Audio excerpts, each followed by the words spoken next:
أعوذ بالله السميع العليم من الشيطان الرجيم. بسم الله الرحمن الرحيم. الحمد لله الذي أنزل على عبده الكتاب ولم يجعل له عوجا قيما لينذر بأسا شديدا من لدنه ويبشر المؤمنين الذين يعملون الصالحات أن لهم أجرا حسنا ماكثين فيه أبدا وينذر الذين قالوا اتخذ الله ولدا ما لهم به من علم ولا لآبائهم كبرت كلمة تخرج من أفواههم إن يقولون إلا كذبا فلعلك باخع نفسك على آثارهم إن لم يؤمنوا بهذا الحديث أسفا إنا جعلنا ما على الأرض زينة لها لنبلوهم أيهم أحسن عملا وإنا لجاعلون ما عليها صعيدا جرزا أم حسبت أن أصحاب الكهف والرقيم كانوا من آياتنا عجبا إذ أوى الفتية إلى الكهف فقالوا ربنا آتنا من لدنك رحمة وهيئ لنا من أمرنا رشدا فضربنا على آذانهم في الكهف سنين عددا ثم بعثناهم لنعلم أي الحزبين أحصى لما لبثوا أمدا نحن نقص عليك نبأهم بالحق إنهم فتية آمنوا بربهم وزدناهم هدى وربطنا على قلوبهم إذ قاموا فقالوا ربنا رب السماوات والأرض لن ندعو من دونه إلها لقد قلنا إذا شططا هؤلاء قوم اتخذوا من دونه آلهة لولا يأتون عليهم بسلطان بين فمن أظلم ممن افترى على الله كذبا وإذ اعتزلتموهم وما يعبدون إلا الله فأووا إلى الكهف ينشر لكم ربكم من رحمته ويهيئ لكم من أمركم مرفقا وترى الشمس إذا طلعت تزاور عن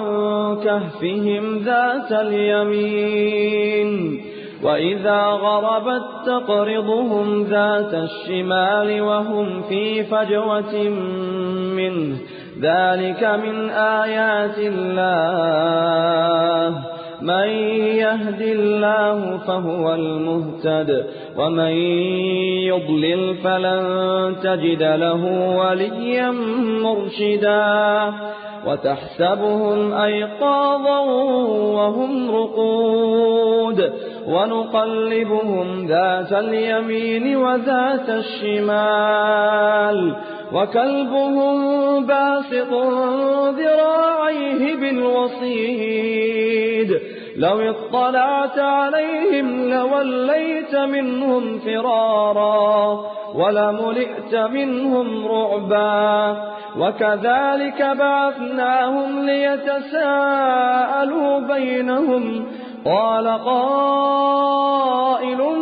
منهم كم لبثتم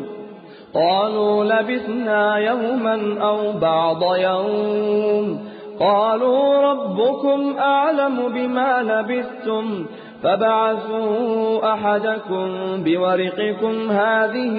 إلى المدينة فلينظر أيها أزكى طعاما فليأتكم برزق منه فليأتكم برزق منه وليتلطف ولا يشعرن بكم أحدا إنهم إن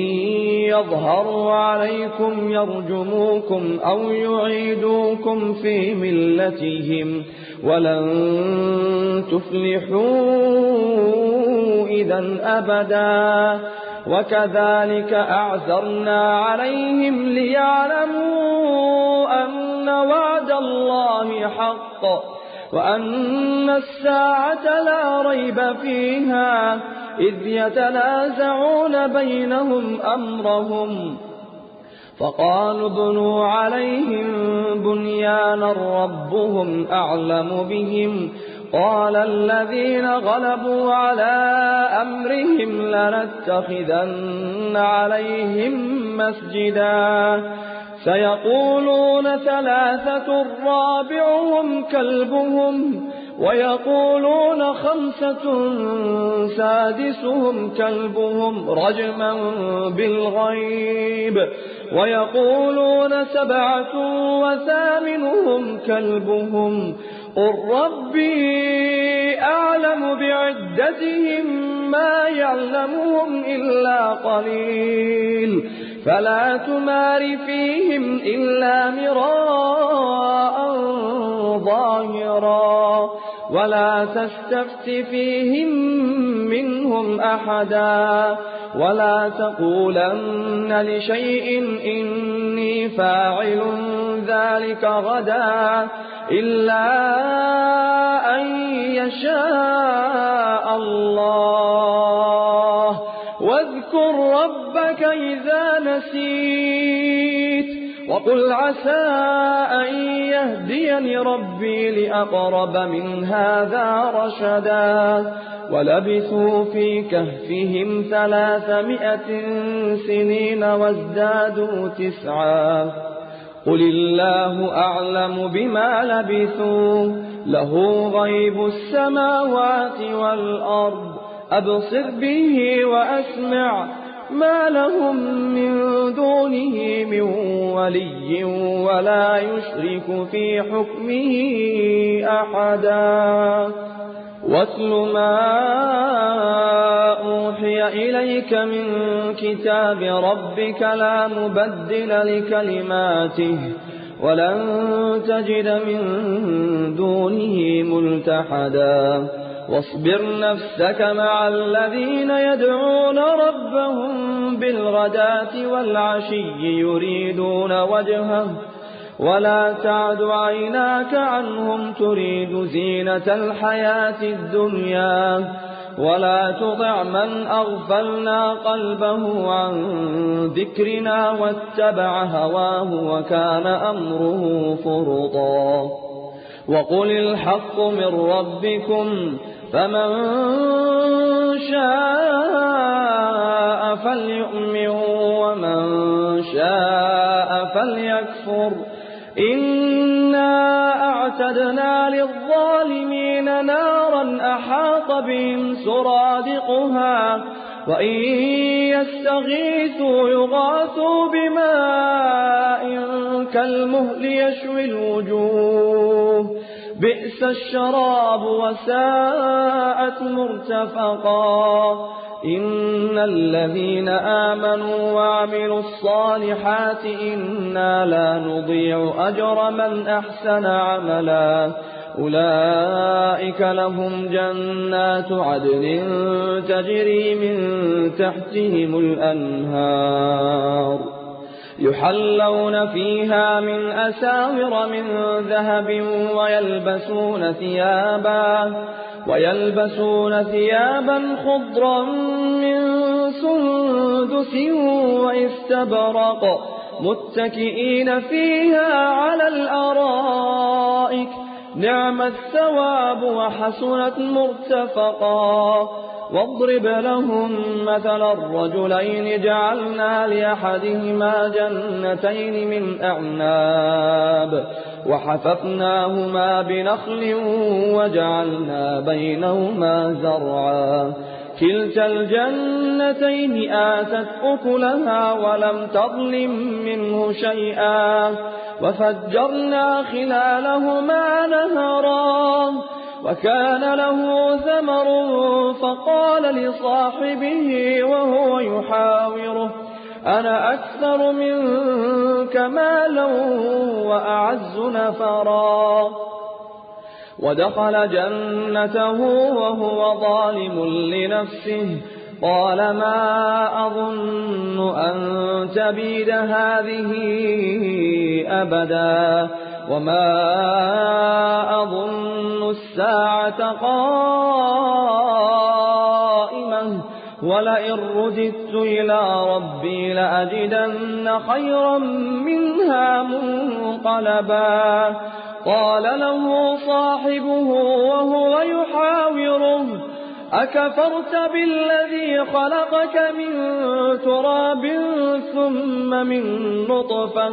ثم سواك رجلا لكن هو الله ربي ولا أشرك بربي أحدا ولولا إذ دخلت جنتك قلت ما شاء الله لا قوة إلا بالله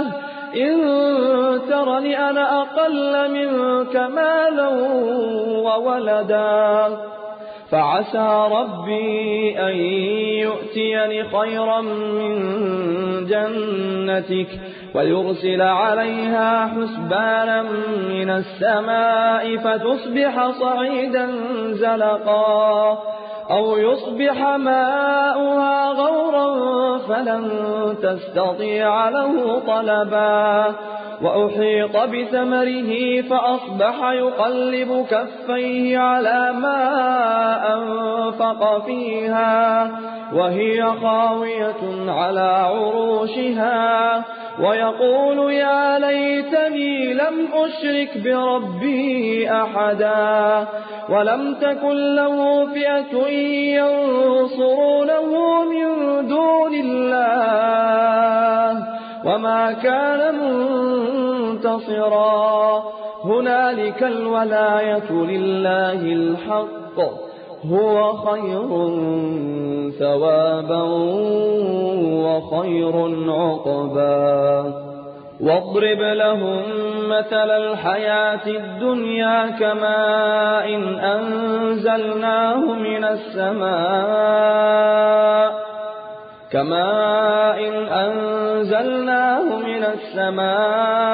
فاختلط به نبات الأرض فأصبح هشيما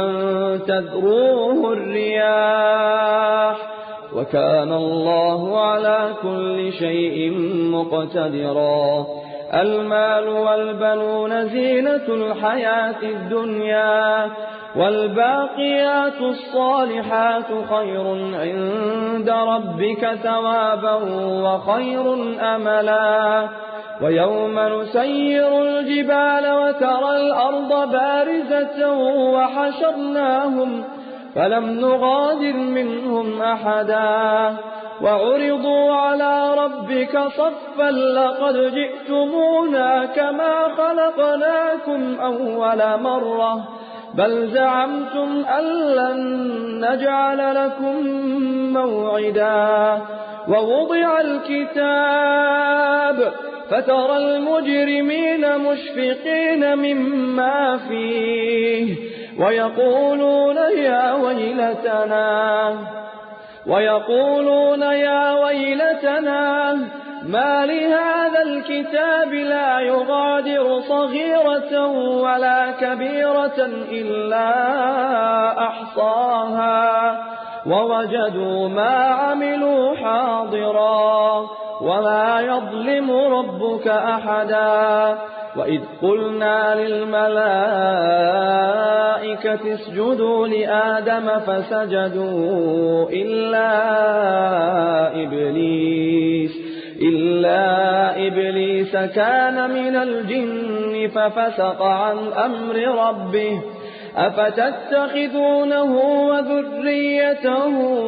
أولياء من دوني وهم لكم عدو بئس للظالمين بدلا ما أشهدتهم خلق السماوات والأرض ولا خلق أنفسهم وما كنت متخذ المضلين عضدا ويوم يقول نادوا شركائي الذين زعمتم فدعوهم فلم يستجيبوا لهم وجعلنا بينهم موبقا ورأى المجرمون النار فظنوا أنهم مواقعوها ولم يجدوا عنها مصرفا ولقد صرفنا في هذا القرآن للناس من كل مثل وكان الإنسان أكثر شيء جدلا وما منع الناس أن يؤمنوا إذ جاءهم الهدى ويستغفروا ربهم إلا أن تأتيهم سنة الأولين أو يأتيهم العذاب قبلا وما نرسل المرسلين إلا مبشرين ومنذرين ويجادل الذين كفروا بالباطل ليدحضوا به الحق واتخذوا آياتي وما أنذروا هزوا ومن أظلم ممن ذكر بآيات ربه فأعرض عنها ونسي ما قدمت يداه إنا جعلنا على قلوبهم أكنة أن يفقهوه وفي آذانهم وقرا وإن تدعوهم إلى الهدى فلن يهتدوا إذا أبدا وربك الغفور ذو الرحمة لو يؤاخذهم بما كسبوا لعجل لهم العذاب بل لهم موعد لن يجدوا من دونه موئلا وتلك القرى أهلكناهم لما ظلموا وجعلنا لمهلكهم موعدا وإذ قال موسى لفتاه لا أبرح حتى أبلغ مجمع البحرين أو أمضي حقبا فلما بلغا مجمع بينهما نسيا حوتهما فاتخذ سبيله في البحر سربا فلما جاوزا قال لفتاه آتنا غداءنا لقد لقينا من سفرنا هذا نصبا قال أرأيت إذ أوينا إلى الصخرة فإني نسيت الحوت وما أنسانيه إلا الشيطان أن أذكره واتخذ سبيله في البحر عجبا قال ذلك ما كنا نبغ فارتدا على آثارهما قصصا فوجدا عبدا من عبادنا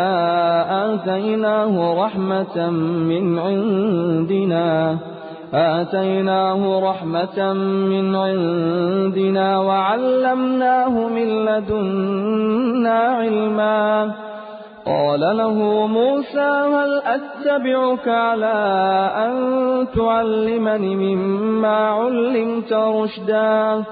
قال إنك لن تستطيع معي صبرا وكيف تصبر على ما لم تحط به خبرا قال ستجدني إن شاء الله صابرا ولا أعصي لك أمرا قال فإن اتبعتني فلا تسألني عن شيء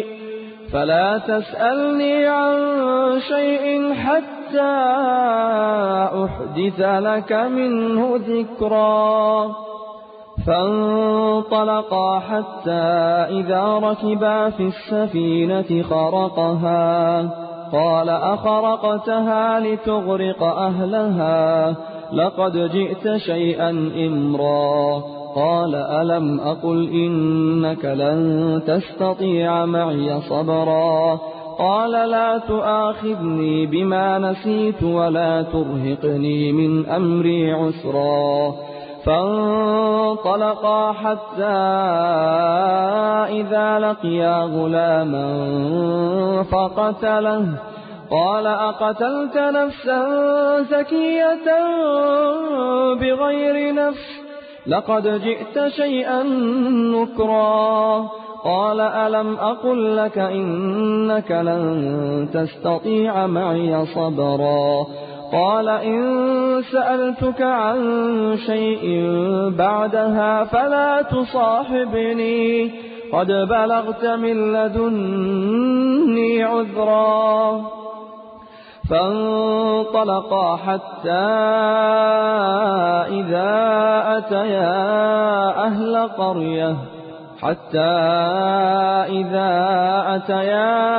أهل قرية استطعما أهلها فأبوا أن يضيفوهما فوجدا فيها جدارا يريد أن ينقض فأقامه. قال لو شئت لاتخذت عليه أجرا. قال هذا فراق بيني وبينك سأنبئك بتأويل ما لم تستطع عليه صبرا. أما السفينة فكانت لمساكين يعملون في البحر فأردت أن أعيبها وكان وراءهم ملك يأخذ كل سفينة غصبا. وأما الغلام فكان أبواه مؤمنين فخشينا أن يرهقهما طغيانا وكفرا. فأردنا أن يبدلهما ربهما خيرا منه زكاة وأقرب رحما. وأما الجدار فكان لغلامين يتيمين في المدينة وكان تحته كنز لهما وكان أبوهما صالحا. فأراد ربك أن يبلغا أشدهما ويستخرجا كنزهما رحمة من ربك وما فعلته عن أمري ذلك تأويل ما لم تسطع عليه صبرا. ويسألونك عن ذي القرنين قل سأتلو عليكم منه ذكرا. إنا مكنا له في الأرض وآتيناه من كل شيء سببا. فأتبع سببا حتى إذا بلغ مغرب الشمس وجدها تغرب في عين حمئة ووجد عندها قوما. قلنا يا ذا القرنين إما أن تعذب وإما أن تتخذ فيهم حسنا. قال أما من ظلم فسوف نعذبه ثم يرد إلى ربه فيعذبه عذابا نكرا. وأما من آمن وعمل صالحا فله جزاء الحسنى وسنقول له من أمرنا يسرا. ثم أتبع سببا حتى إذا بلغ مطلع الشمس وجدها تطلع على قوم لم نجعل لهم من دونها سترا. كذلك وقد أحطنا بما لديه خبرا. ثم أتبع سببا حتى إذا بلغ بين السدين وجد من دونهما قوما لا يكادون يفقهون قولا. قالوا يا ذا القرنين إن يأجوج ومأجوج مفسدون في الأرض فهل نجعل لك خرجا على أن تجعل بيننا وبينهم سدا؟ قال ما مكني فيه ربي خير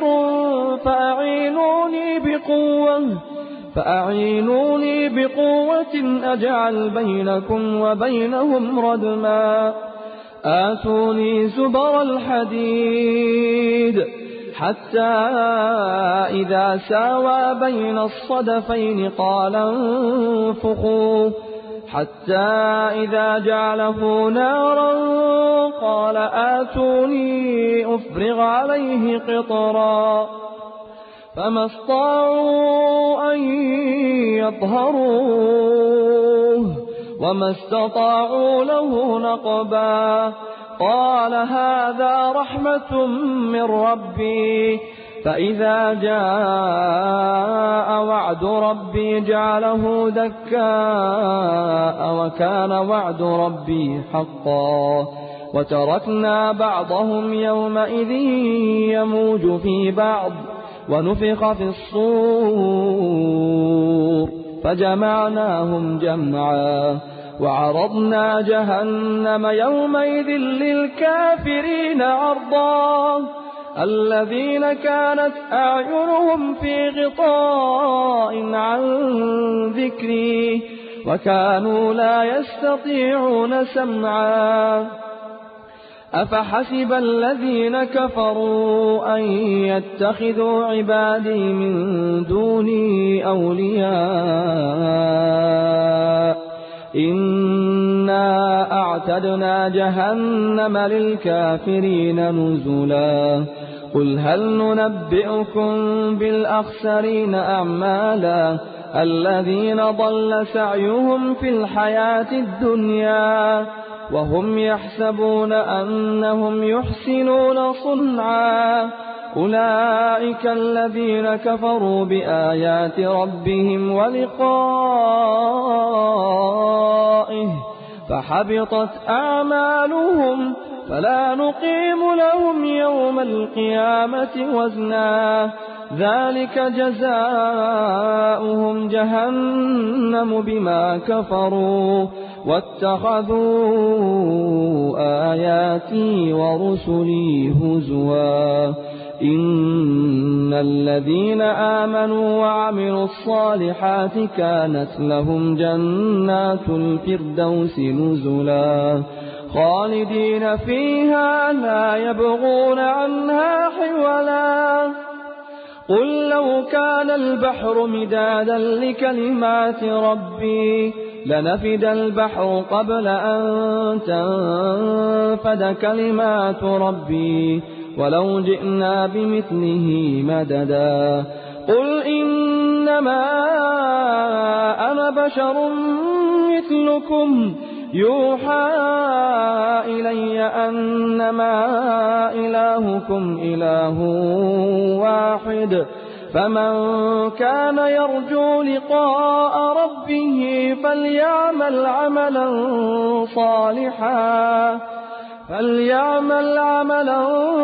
صالحا ولا يشرك بعبادة ربه أحدا.